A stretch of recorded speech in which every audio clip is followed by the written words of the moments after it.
एक पुरानी कहावत, ट्रेन चले 2.5 कोस। प्रधानमंत्री मनमोहन सिंह की सरकार ने दूसरी पारी में 1 साल पूरे कर लिए, लेकिन कामयाबी के के नाम पर उनके पास कुछ भी नया नहीं है।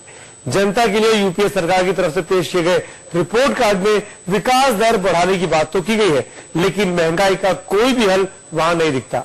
बस शिक्षा का अधिकार और सबका पेट भरने का एक सपना जिसका नाम है फूड सिक्योरिटी बिल, वही मनमोहन सिंह ने आज फिर जनता के सामने पेश किया। ये जलसा यूपीए सरकार की दूसरी पारी का पहला साल पूरा होने का था।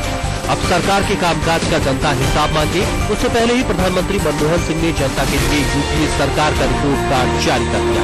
इस रिपोर्ट कार्ड की शुरुआत यूपीए सरकार की आर्थिक नीतियों की गुलाबी तस्वीर से हुई। In the current financial year, the economy is expected to grow at 8.5%. This is one of the best performances in the world. UPA सरकार को एहसास है कि महंगाई की मार से जूझ रहे लोगों को आर्थिक विकास की तस्वीर खटेगी। लिहाजा प्रधानमंत्री ने मान लिया कि महंगाई यूपीए सरकार के लिए मुसीबत बनी हुई है। One of the major problems that we face at present is the pressure on prices. This is to a large extent the aftermath of the drought, but it needs firm action.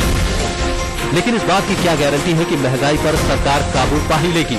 इसी साल फरवरी में मुख्यमंत्रियों के साथ बैठक में प्रधानमंत्री ने दावा किया था कि 2 महीने में महंगाई पर काबू पा लिया जाएगा, लेकिन नतीजा निकला 100 दिन चले 2.5 कोस। सरकार 8.5% विकास दर की बात कर रही है, लेकिन लुभावने आंकड़ों से सरकार अपनी पीठ भले ही थपथपा ले, महंगाई से मारे आम आदमी का पेट नहीं भरता। और सच्चाई यही है कि महंगाई को लेकर सरकार ने जो कुछ कदम उठाया है, उसका असर फिलहाल तो आधा अधूरा ही दिखता है। यूपीए सरकार ने पहली पारी में ही गांवों के गरीब लोगों को रोजगार की गारंटी का तोहफा दे दिया था। उसका बखान करने के साथ ही प्रधानमंत्री ने ऐलान कर दिया कि अब तैयारी खाद्य सुरक्षा बिल लाने की है, ताकि देश में कोई भूखा न रहे।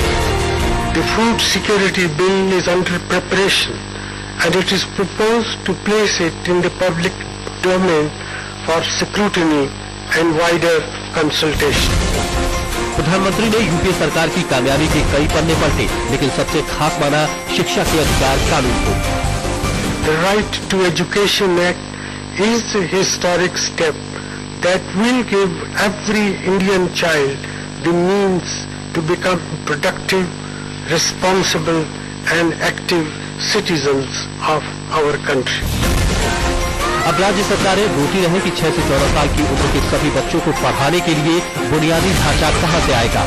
यूपीए सरकार ने तो मान लिया है कि पिछले 1 साल की कामयाबी के मुकुट का सबसे चमकता नतीजा शिक्षा का अधिकार भी है।